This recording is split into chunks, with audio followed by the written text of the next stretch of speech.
Hej. Prosti, malo sem pozna, ne? Sem zamudila avtobus, pa še telefon mi je crknil, mi se ni zagovor, čist noro je danes. Super, ti si pozna, jaz sem pa čisto frki. Kaj pa je? Ja, mama ima rojsten dan. Super, fino. Kje je tukaj problem? Ja, ni očitno, darila nimam. Ja, ojoj. Ja, kaj boš pa kupil? Ne vem, vse zato tebe rabim, da mi poveš, kaj bi bilo primerno za žensko srednjih let. Kako prosim? Ja, za žensko srednjih let. Kakšno žensko? Ti si ženska, ne? Kakšno žensko srednjih let? Jaz sem bitko ženska srednjih let, kot si ti, aj prav? A zdaj užalja? Ja, seveda sem. Veš kaj, poslušaj ti mulc. Kot prvo so samo mlade in manj mlade ženske. In kot drugo, nobena ženska ni imuna na zlato. Če hočeš darilo za žensko, potem moraš v zlatarno. Pa ja. Kako naj v zlatarni kaj najdem, če imajo prstane, verižce, ogrlice, okraske, obeske, ne vem. Med tem ne izbiram. Človek brez panike. Približen je dobro vedeti, kaj je mamam všeč, potem bomo pa mi že kaj izbrali. Mi? Ja, mi ne. Mi dva pa zlatarski mojster. Veš, to so tako kot modni mojstri, kreatorji. Oni vedno vejo, kaj komu paše. Pet gremo. Deva. Zlato je že od nekdaj, ter seveda tudi nakit, ena izmed pomembnejših luksuznih dobrin, katera se prenaša ponavadi iz roda v rod, ter nekako dopolnjuje tudi samo modo. Tako da želel bi povedati, da je nakit ponavadi skoraj vedno povezan z čustvi, ali ga podarjamo, ali si ga kupujemo zato, ker si želimo biti lepši, bom rekel, nekako mogoče bolj samozavestni. Tako da nakit ima skozi zgodovino svojo vrednost, ter jo bo tudi v prihodnosti prav tako imel.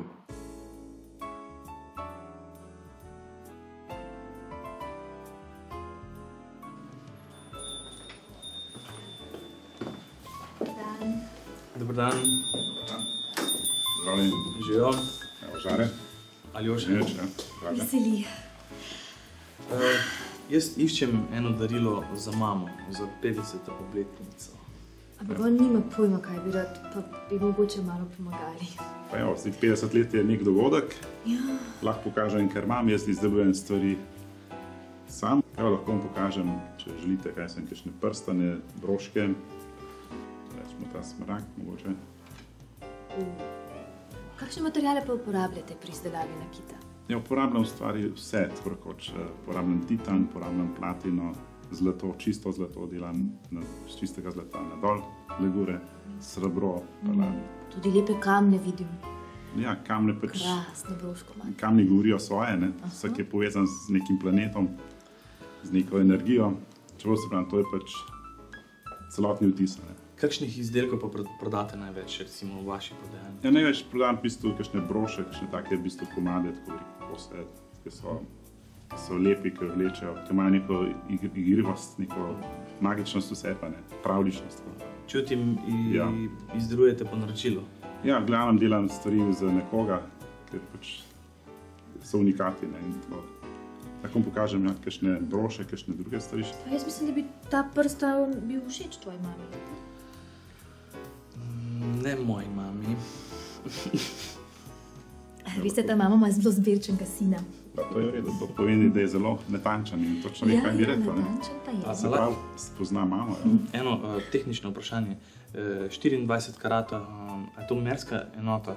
Karat je v stvari, pri zlatu je procent oziroma delež, ne? Ker obstaja karat za kamne, ki je teža, ne, petina grama, drugače pa delež, ne. Ta broška pa zelo lepa. Evo, lahko pokažem še eno. Zelo lepa. Dajte še eno pokazati. Ali moram reči, da je pa iz kamna, ki je iz domačih tal, iz Pohorja, štajerski, bi rekel pohorski jaspis. Ima pač to svojo energijo, ne. Moja mama je Štajerka in obožuje vinsko rdečo barvo. Se pravi, to so povezave, ki človek čuti nekje preko svojih korenin, preko svojih energij. Košček zemlje ali kamna. Ne. Jaz mislim, da si se odločil, gospod. Ja. Ja. Ni dolgo trajalo.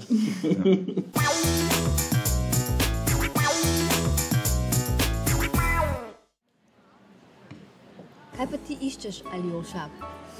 Napako. V zlatarstvu to je mojstrstvo, tukaj ni napak. Žarka je res umetnik. Ti, se spomniš tistih uhanov, ki jih je enkrat pokazala tvoja mama? Katerih? Tistih od babice ali nekaj takega, ki jih špara za svojo prvo vnukinjo. Ja, vem, najlepši. Sam, a se ti zdi, da so že v starih časih imeli toliko natančne stroje za izdelavo takega nakita? Ne vem, no. Veš kaj, še zmeraj mislim, da čez mojstrovo roko ga ni.